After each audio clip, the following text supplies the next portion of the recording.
Lors de mon dîner d'anniversaire, mon neveu a attrapé ma veste, et a lancé « Papa dit que c'est de la poubelle d'occasion ». Ensuite, sous leur rire moqueur, il a versé du jus à l'intérieur des manches. Le soir même, j'ai annulé le virement de 1 300 €, celui qui servait, en permanence, à payer leur prêt hypothécaire. D'habitude, je ne fête pas mon anniversaire au restaurant. L'idée de m'asseoir à une table, avec des gens qui font semblant de vous apprécier, juste assez pour tenir jusqu'au dessert, ressemble davantage à une représentation théâtrale, qu'à une véritable célébration. Mais cette année, c'était différent. Ou, du moins, c'est ce que je croyais. J'ai eu 38 ans, et quelque chose, dans cet âge, m'a donné envie de réessayer. Juste une fois. Peut-être pour me prouver que les gens, que je n'arrêtais pas d'aider, finiraient eux aussi, un jour, par être là pour moi. Que si je leur donnais une chance de plus, ils pourraient me surprendre. Alors, j'ai réservé une table tranquille, dans ce petit bistrot que j'aimais bien. Un endroit chaleureux, sans chichi. Je n'ai invité que quelques personnes. Des proches que j'avais soutenus au fil des années, des gens qui n'hésitaient jamais une seconde, à me demander de l'aide quand ils en avaient besoin. 6 personnes au total, dont Aaron, mon frère aîné, et sa famille. J'avais même prévu de payer le repas, bien que je ne l'ai pas dit à haute voix. C'était sous-entendu. Ça l'était toujours. Aaron est arrivé avec près d'une demi-heure de retard. Pas la moindre excuse. Amanda le suivait de près, déjà en plein monologue, pour se plaindre de la circulation et du stationnement. Leur fils, Jess, est entré en se pavanant, comme s'il pénétrait dans un cirque qui lui appartenait. Il tenait à la main un gobelet en plastique, rempli d'un liquide rouge fluo, et avait déjà les doigts poisseux, avant même qu'il ne s'assoie. J'avais drapé ma veste sur le dossier de ma chaise. Une veste bleu marine, doublée de vraie laine, avec une coupe assez structurée pour paraître chère, même si elle ne l'était pas.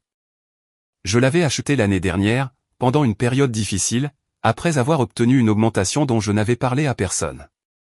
C'était le premier achat d'adulte, pour lequel j'avais fait une folie, depuis des années. Des lignes épurées, des poches profondes, bien chaudes. J'adore cette veste. Jess l'a arrachée de la chaise, comme si c'était un vulgaire chiffon. Il l'a brandie en l'air, et a dit, beaucoup trop fort, papa dit que c'est de la poubelle d'occasion. Ensuite, il a incliné son gobelet. Le jus rouge, peut-être de la canneberge ou je ne sais quoi que les enfants boivent de nos jours, a coulé directement dans les manches. Comme si c'était une blague, comme s'il faisait un tour de magie. Je n'ai même pas bougé. Je suis resté planté là, à regarder le liquide se répandre. Pas un seul d'entre eux n'a sourcillé. Ni Aaron, ni Amanda. Pas même une fausse réprimande. Pas de « demande pardon à ta tante ». Rien du tout. En fait, Aaron a eu un sourire en coin, et a marmonné quelque chose dans sa barbe que je n'ai pas saisi, mais Amanda a ri. Pas bruyamment, juste assez pour que je comprenne qu'il savourait la scène. Je me suis excusé, et je me suis dirigé vers les toilettes, avec ce tissu trempé. La manche dégoulinait le long de mon bras. En silence, je l'ai pressé sous le robinet, frottant la tache, comme si cela pouvait effacer l'humiliation. Ce n'était pas le cas. Quand je suis revenu à la table, ils avaient déjà commandé. Le reste du dîner n'était plus qu'un brouillard. J'ai à peine touché à mon assiette. J'ai à peine décroché un mot, mais personne ne l'a remarqué. Ils se passaient simplement les plats, demandaient à être resservis, et racontaient des histoires dont je ne faisais pas partie. J'ai payé l'addition, sans faire de commentaires. Ce soir-là, en rentrant chez moi, je me suis mise en pyjama, je me suis assise au bord de mon lit, et j'ai regardé mon téléphone. Un message m'attendait. Erlène, est-ce que les 1 300 € sont bien passés? Amanda veut réserver les billets pour décembre, ce week-end. Tiens-moi au courant au plus vite. Cet argent n'était pas destiné à des billets d'avion. Il était prévu pour leur prêt hypothécaire. J'en couvrais une partie depuis l'année dernière, depuis qu'Aaron m'avait appelé, en larmes, après avoir manqué 2 mensualités. J'avais pris un travail temporaire le week-end, juste pour y arriver. Je n'en avais parlé à personne. Je n'avais jamais rien demandé en retour. Ils ignoraient que j'avais été en retard sur mon propre loyer, à 3 reprises, juste pour m'assurer qu'ils gardent un toit sur la tête. Ils ignoraient que je n'avais pas pris de vacances, depuis 5 ans. Et voilà que Jess, pendant ce temps, versait du jus sur ma veste, tandis qu'ils riaient tous, comme si j'étais le dindon de la farce de la famille. J'ai fixé le message. Puis, j'ai ouvert mon application bancaire, j'ai trouvé le virement automatique, et je l'ai annulé. Ni suspendu, ni reporté. Par conséquent, pas d'avertissement, pas d'explication, pas d'adieu. C'était la toute première limite que je fixais, de toute ma vie d'adulte. Et je n'ai ressenti aucune culpabilité. Je n'ai ressenti aucune tristesse. J'ai ressenti autre chose. Pas exactement de la colère, mais plutôt ce silence creux, ce vide dans lequel je ne m'étais jamais donné le droit de m'installer. Cette nuit-là, j'ai dormi mieux que je ne l'avais fait depuis des années. Il a fallu 4 jours, pour qu'Aaron s'en aperçoive. 4 jours entiers, avant qu'il ne m'appelle. Non pas pour me demander si quelque chose n'allait pas, non pas pour prendre de mes nouvelles après le dîner, ni même pour me dire merci. Juste pour laisser un message vocal, désinvolte et impatient. Et, je crois que la banque a fait une erreur. Le virement n'apparaît pas. Tu peux vérifier de ton côté? C'était tout. Pas un mot sur la veste. Pas la moindre reconnaissance de la pitrerie de Jess, ni de la façon dont il m'avait traité, comme une invitée indésirable à mon propre anniversaire. Directement à l'argent. Je n'ai pas rappelé. Le lendemain, j'ai reçu un texto d'Amanda. C'était la capture d'écran d'un forfait vacances, accompagné d'un message qui disait « On doit réserver avant vendredi, sinon les prix vont grimper. Tu peux régler le problème du virement ?» Elle n'a même pas pris la peine de dire bonjour. J'ai laissé ce message en vue. Le soir même, j'étais à la laverie, en train de frotter de nouveau la manche de ma veste. Il restait encore une légère tache. Je savais que je pourrais probablement l'emmener au pressing, mais une partie de moi n'en avait pas envie. Je voulais la voir. Ce rappel, cette marque, laissée par des gens qui pensaient que je ne cesserais jamais de réparer leur peau cassée. Et, je ne sais pas pourquoi, mais j'ai commencé à me souvenir de choses que j'avais enfouies. Comme la façon dont Aaron s'en prenait à moi, quand nous étions enfants. De minuscules remarques méchantes, sur mes vêtements, sur mon poids, sur ma voix. Comment nos parents balayaient toujours ça d'un revers de main, en parlant de taquineries. Et comment ces taquineries m'avaient suivi jusqu'à l'âge adulte, sous la forme de petites humiliations, que j'avais appris à tolérer. Ce n'étaient pas des accidents, c'étaient des schémas toxiques qui se répétaient. Le vendredi matin, il a fini par rappeler. Cette fois, j'ai décroché. Je ne sais pas pourquoi. Peut-être que je voulais entendre jusqu'où il irait, avant de réaliser qu'il avait franchi une limite, dont il ne pourrait plus revenir. Il est entré directement dans le vif du sujet. Ouais. Du coup, je vais avoir besoin de cet argent pour ce soir. Amanda maintient la réservation, mais on doit la confirmer avant minuit. Je n'ai rien dit. Il a fait une pause d'1 seconde. Allô? Toujours rien. Ça va? Je lui ai demandé s'il se souvenait de ce que Jess avait dit, lors de mon dîner d'anniversaire. S'il se rappelait de la veste, du jus, de la façon dont ils avaient ri. Il a ricané. C'est juste un gamin qui fait des bêtises. Allez, Erlène. Ne sois pas si susceptible. On s'amusait, c'est tout. Amanda a trouvé ça hilarant. Tu sais comment il est. Avant, tu riais de ce genre de choses. Je lui ai répondu que je n'avais jamais ri. Pas une seule fois. Il est resté silencieux un instant. Puis, il a lâché, tu ne vas vraiment pas l'envoyer, n'est-ce pas? Je lui ai dit que non. Il a essayé de me faire culpabiliser. Il a prétendu que le prêt hypothécaire était juste ce mois-ci, qu'il comptait dessus. Que Amanda préparait déjà le programme. Que Jess tenait absolument à ce voyage.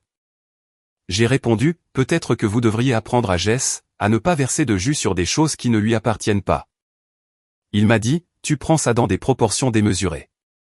J'ai rétorqué, non, je vois enfin la situation, telle qu'elle est vraiment. Il a raccroché. Aucune excuse, aucune prise de responsabilité. Juste un long silence, suivi du clic familier de quelqu'un qui choisit la fierté, plutôt que la remise en question. Je m'attendais à moitié à recevoir un texto dans la foulée, ce soir-là, quelque chose de narquois ou d'amer, mais il n'y a rien eu. À la place, le lendemain matin, j'ai reçu un message d'un numéro que je ne connaissais pas. C'était la sœur d'Amanda, Claire. Nous ne nous étions croisés qu'une seule fois, lors d'un barbecue, il y a des années. Le message disait simplement « je ne sais pas si tu es au courant, mais ils ont raté la mensualité de ce mois-ci. » Amanda panique complètement. Je me suis dit que tu devais le savoir. Je l'ai fixé longuement, et j'ai senti quelque chose basculer en moi. Ni culpabilité, ni regret, mais de la liberté. Après le message de Claire, je n'ai pas répondu tout de suite.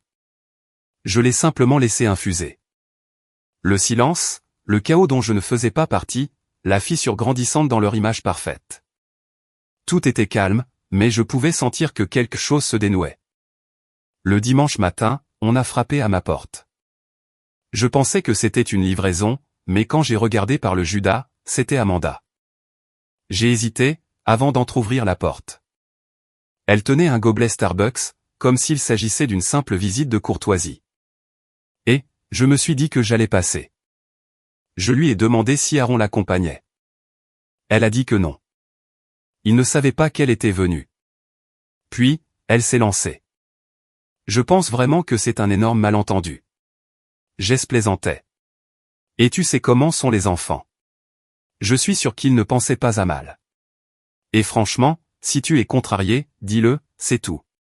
Faire les morts avec nous pour 2300 €, ce n'est pas juste. J'ai failli éclater de rire. Je lui ai dit que ça n'avait rien à voir avec l'argent. Que c'était à cause de la façon dont il me faisait me sentir. Ce dîner d'anniversaire. C'est à ce moment-là que j'ai compris que je n'avais jamais fait partie de la famille, mais que j'étais juste un filet de sécurité ambulant, accroché à un portefeuille. Elle a levé les yeux au ciel. Tu es trop dramatique. Aaron a raison de dire que tu as toujours été du genre susceptible, a toujours essayé de tout ramener à toi. C'est alors que quelque chose, à l'intérieur de moi, a basculé. Je lui ai demandé, si elle se souvenait de ce don anonyme, arrivé il y a 2 ans, après que les heures de travail d'Aaron aient été réduites. Ces 3000 €, qui les avaient sauvés de la saisie de leur maison. Celui qu'il croyait venir de l'oncle d'Amanda. C'était moi. Je lui ai rappelé le Noël de l'année dernière. Celui où Jess a reçu cette console de jeu, et où Aaron lui a dit que le Père Noël avait vraiment assuré. C'était moi, aussi. J'avais vendu ma tablette, et renoncé à m'acheter quoi que ce soit, pour qu'il ait un cadeau à déballer. Son visage a changé. Pas de la culpabilité, pas même du choc, juste un froid calcul. Alors, tu vas nous jeter ça à la figure, maintenant? Non, ai-je répondu. Je te le dis, simplement parce que vous avez passé des années, à faire comme si je ne comptais pas. Et maintenant, vous allez découvrir à quoi ressemble la vie, quand j'arrête de faire semblant, moi aussi. Elle m'a dévisagé, comme si elle n'arrivait pas à croire que j'étais sérieuse. Puis, elle a esquissé un sourire. Mais soyons réalistes. Tu ne vas pas nous couper les vivres. Tu finis toujours par revenir. Tu n'es pas aussi froide. Je n'ai rien ajouté. J'ai simplement fermé la porte. 5 heures plus tard, j'ai reçu un autre texto de Claire. Tu ne vas pas le croire. Amanda a raconté à quelques personnes de l'église, que tu étais émotionnellement instable, et que tu avais arrêté les paiements parce que tu traversais une crise. Elle a dit que tu étais jalouse de leur famille, et que tu essayais de les saboter. J'ai fixé l'écran pendant un long moment. Non pas parce que ça me surprenait, mais parce que je ne m'attendais pas à ce que ça arrive aussi vite. Le lendemain, j'ai fait une chose que je n'avais jamais faite auparavant. J'ai publié un message public sur Facebook. Un texte court, sans drame, sans accusation. Juste pour ceux qui se poseraient la question, je vais très bien. J'ai pris la décision de cesser de soutenir financièrement des membres de ma famille, qui ont profité de moi pendant des années. Si vous avez entendu une version différente, prenez en compte la source. En l'espace de quelques heures, l'onde de choc s'est propagée. D'anciens amis d'Amanda ont commencé à m'envoyer des messages privés, pour me dire qu'ils me croyaient. Une de ses anciennes collègues m'a même avoué qu'elle n'était pas surprise. Apparemment, Amanda s'était vantée d'avoir quelqu'un pour payer les factures quand les fins de mois étaient difficiles. Ensuite, une personne à qui je n'avais pas parlé depuis des années, une femme nommée Tasha, qui faisait partie du groupe de maman d'Amanda, m'a envoyé des captures d'écran. Il s'agissait d'une discussion de groupe. Amanda y participait, et elle avait envoyé un message vocal, se plaignant que je jouais les martyrs, et que je cherchais probablement juste à attirer l'attention. Mais le pire, c'est qu'elle plaisantait en disant qu'elle devrait peut-être renvoyer Jess chez moi, pour renverser autre chose, et me donner une nouvelle leçon. Ce soir-là, j'ai imprimé chaque message, chaque capture d'écran, et j'ai sauvegardé chaque note vocale. J'ai créé un dossier, non pas pour m'en servir contre eux, ni pour me venger, mais pour me souvenir. Pour ne jamais oublier ce qu'ils avaient dit et fait, quand ils pensaient que je ne me défendrais pas. Je n'ai plus jamais répondu à Amanda. Mais, 2 semaines plus tard, j'ai eu des nouvelles d'une personne totalement inattendue, la maîtresse de Jess. Elle m'a envoyé un email via l'annuaire de l'association des parents d'élèves, disant qu'elle voulait me parler, qu'il s'était passé quelque chose à l'école. Et c'est à ce moment-là, que les choses ont vraiment commencé à se compliquer. Je ne savais même pas comment l'enseignante de Jess avait obtenu mes coordonnées. Je ne figurais pas parmi les contacts d'urgence. Je n'avais jamais été impliqué dans les activités scolaires. La seule fois où je m'étais approché de son école, c'était pour déposer des fournitures qu'Amanda m'avait demandé d'acheter l'année dernière. Des crayons, des cahiers, un sac à dos, pour lesquels je n'avais jamais reçu le moindre merci. Le courriel était court et très formel. Elle me demandait si j'avais le temps, pour un bref appel, concernant un récent incident impliquant Jess. Elle m'expliquait que je n'étais pas inscrite comme tutrice, mais que d'après ce que Jess lui avait dit, elle avait pensé que je voudrais peut-être être mise au courant. J'ai hésité pendant une journée entière. Je ne leur devais plus rien. Plus maintenant. Mais quelque chose, dans ce message, m'a interpellé. C'était peut-être la formulation. Ou peut-être le fait qu'elle m'avait contacté moi, et non Amanda ou Aaron. Alors, je l'ai appelée. Elle m'a remercié de l'avoir rappelée, puis elle est allée droit au but. Il y avait eu un devoir, quelque chose sur les héros de la famille. Les enfants devaient écrire sur une personne qu'ils admiraient, et expliquer pourquoi. Jess avait écrit sur moi. J'ai cligné des yeux. Elle m'a raconté que la rédaction avait bien commencé. Sur la façon dont j'aidais les gens, comment je travaillais dur, comment je répondais toujours présente. Mais, à mi-chemin, il s'était mis en colère. Il avait écrit que je les avais laissés tomber, que j'étais devenue égoïste, et que ses parents disaient que j'étais instable et méchante. Il disait que j'étais serviable autrefois, mais que j'étais devenue fausse, et que, parfois, les gens portaient des masques. Apparemment, le ton était si dérangeant, que la maîtresse avait pensé qu'il traversait peut-être quelque chose de grave. Elle m'a demandé s'il se passait quelque chose à la maison, quelque chose qui pourrait expliquer ce bouleversement émotionnel. Je lui ai dit la vérité, du moins une version résumée. Que j'avais soutenu financièrement la famille pendant des années, mais que je m'étais récemment mise en retrait. Et que Jess répétait probablement des choses, entendues par des adultes contrariés, de ne plus obtenir ce qu'ils avaient l'habitude d'avoir. Elle est restée silencieuse, pendant un moment. Puis, elle a ajouté, en fait, ça m'aide beaucoup à comprendre.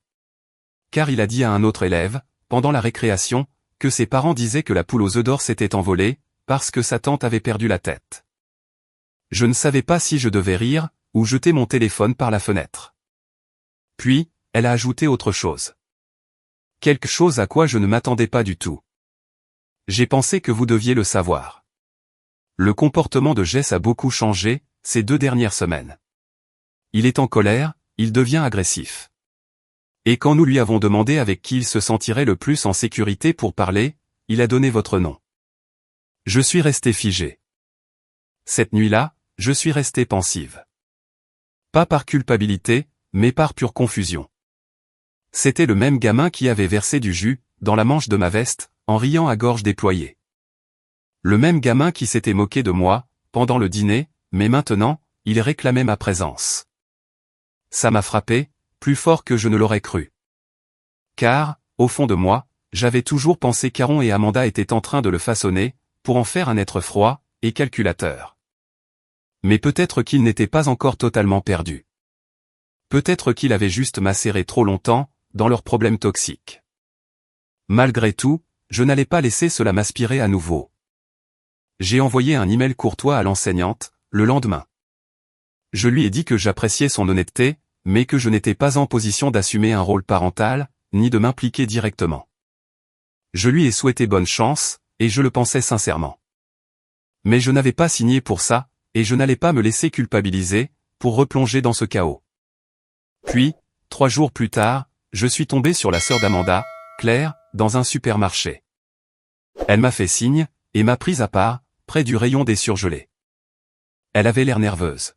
« Il faut que je te dise quelque chose », m'a-t-elle murmuré. Mais ça ne vient pas de moi.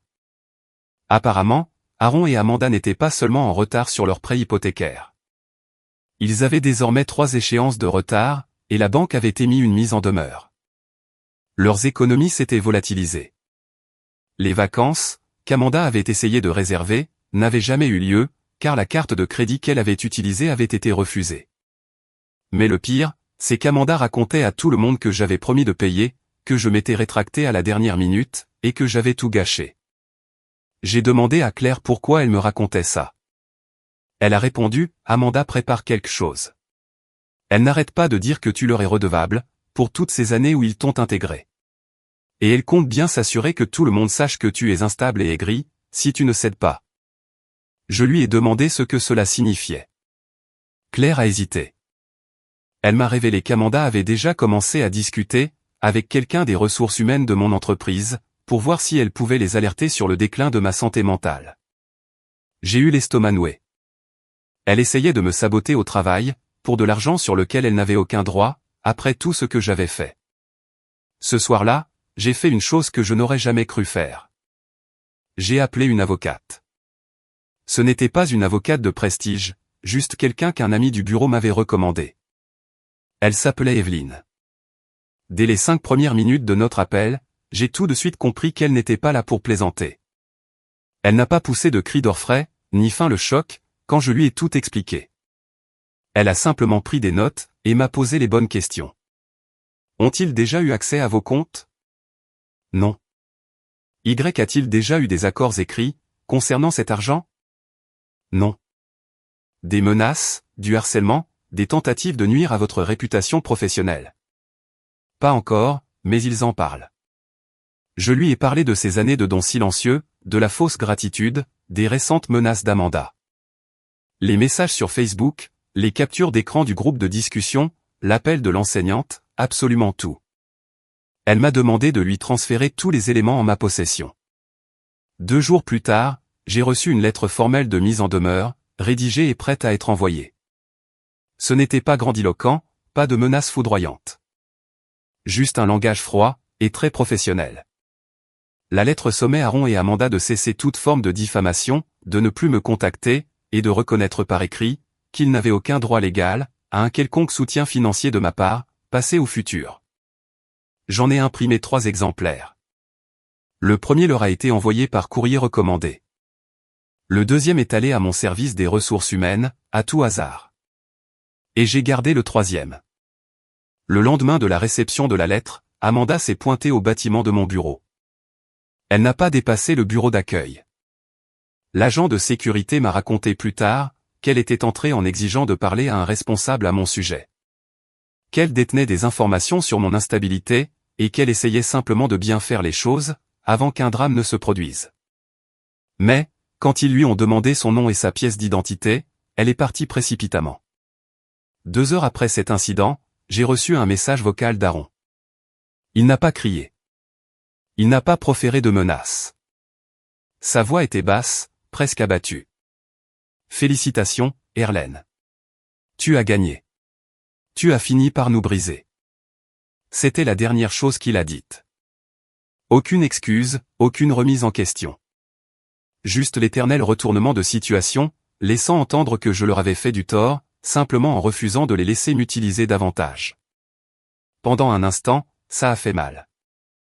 Non pas parce que je cherchais leur approbation, mais parce que cela confirmait ce que j'avais toujours soupçonné. Ils ne m'ont jamais considéré comme un membre de la famille, mais comme un simple moyen de pression. Quelques jours ont passé. Puis, Claire m'a de nouveau envoyé un message. Cette fois, elle n'avait pas l'air nerveuse. Elle semblait différente. Juste pour info, ils ont commencé à dire aux gens que tu avais menacé de poursuivre Jess en justice. Ils tournent l'histoire comme si tu attaquais un enfant, mais ça ne prend pas. Apparemment, le bouche-à-oreille avait commencé à faire son œuvre.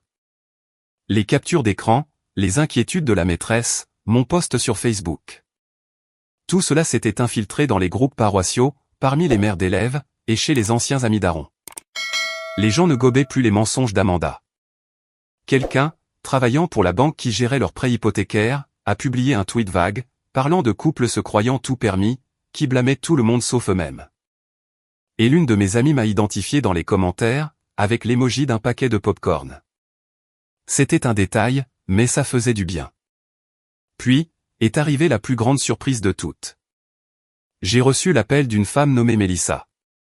Elle travaillait pour une association à but non lucratif, à laquelle j'avais fait un don, une fois, il y a des années. Elle m'a expliqué qu'ils cherchaient des membres à temps partiel, pour leur conseil d'administration. Des personnes ayant des compétences financières, et une compréhension personnelle de la rupture familiale, ainsi que de la résilience. Elle m'a dit que mon nom avait été mentionné, pas par une seule personne, mais par plusieurs. Apparemment, quelqu'un avait partagé mon message Facebook, et les gens avaient commencé à en parler. Mélissa m'a confié, je crois que beaucoup de gens se sont reconnus dans votre histoire. Ce soir-là, je me suis assise sur mon balcon, regardant les lumières de la ville s'allumer une à une. Mon téléphone vibrait de temps à autre. Des invitations à des groupes, de nouveaux messages. Des gens que je ne connaissais même pas, qui me contactaient juste pour me dire merci. Aaron et Amanda, eux, sont restés silencieux. Du moins, envers moi. Mais ce silence n'a pas duré. Car, 2 semaines plus tard, quelqu'un de nouveau a frappé à ma porte. C'était Jess, tout seul. Un sac à dos jeté sur une épaule. Il paraissait plus petit que dans mes souvenirs. Et il a prononcé une phrase, que je n'aurais jamais cru entendre. Je ne veux pas y retourner. Je n'ai pas répondu tout de suite. Je suis resté là, à le regarder s'agiter sur mon porche, comme s'il ne savait pas quoi faire de ses propres mains. Sa voix avait légèrement déraillé, quand il l'avait dit. Je ne veux pas y retourner. Mais il n'y avait pas de larmes, pas d'effondrement dramatique. Juste une forme de calme sur son visage, que je ne lui connaissais pas. Je lui ai demandé où étaient ses parents. Il m'a expliqué qu'Aaron l'avait déposé au bout de la rue, et lui avait dit d'aller réparer les dégâts. Il l'avait envoyé tout seul. Je l'ai fait entrer. Je lui ai préparé un croque-monsieur, juste pour nous donner une activité normale à faire. Il s'est assis à ma table, et n'a pas touché à son assiette. Il m'a raconté qu'il se disputait beaucoup.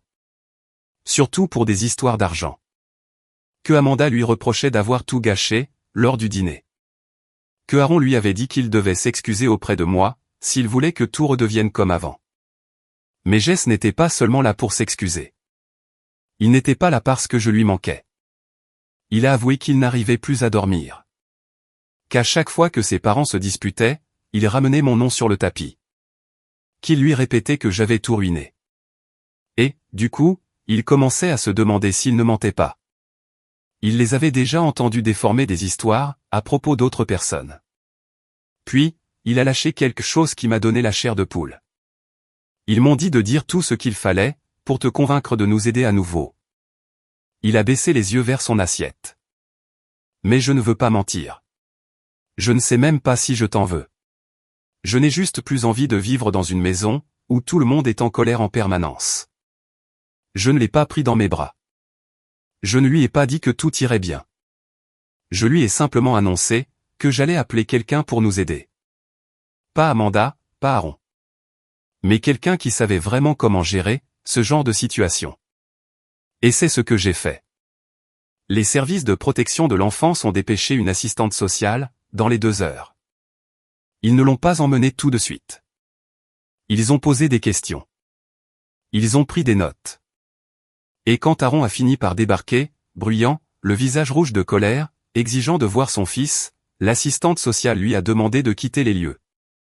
Il a hurlé mon nom depuis le trottoir, pendant qu'il le raccompagnait jusqu'à sa voiture. Tu es morte pour moi, Erlène. Tu m'entends? Tu es morte pour nous. Mais même ça, ça ne m'a plus ébranlé. Car, pour la toute première fois, je ne réagissais plus. Je ne bronchais plus. Je ne portais plus leur honte sur mes épaules, comme je le faisais avant. J'en avais juste fini avec eux.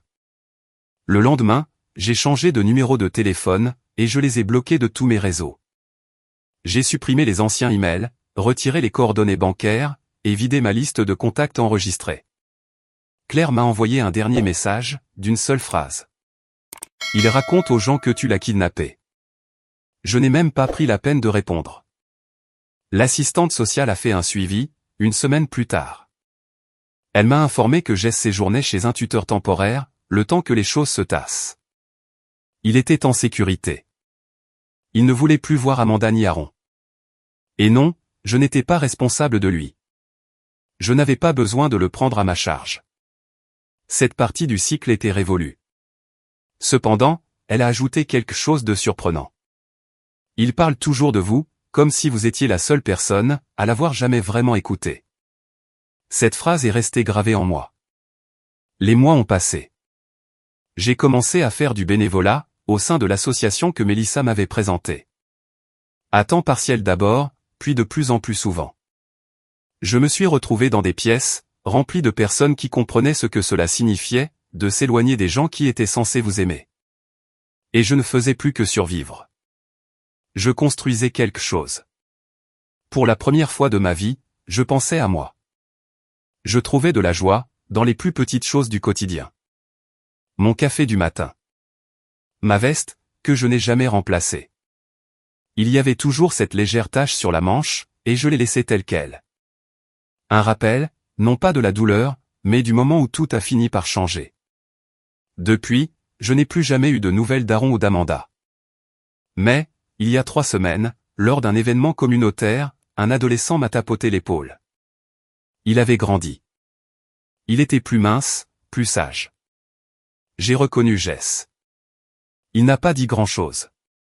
Il m'a simplement tendu un mot plié, et s'est éloigné.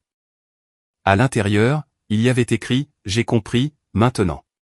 Merci de m'avoir sauvé, même quand je ne le méritais pas. » Et c'était la dernière pièce du puzzle, dont j'avais besoin.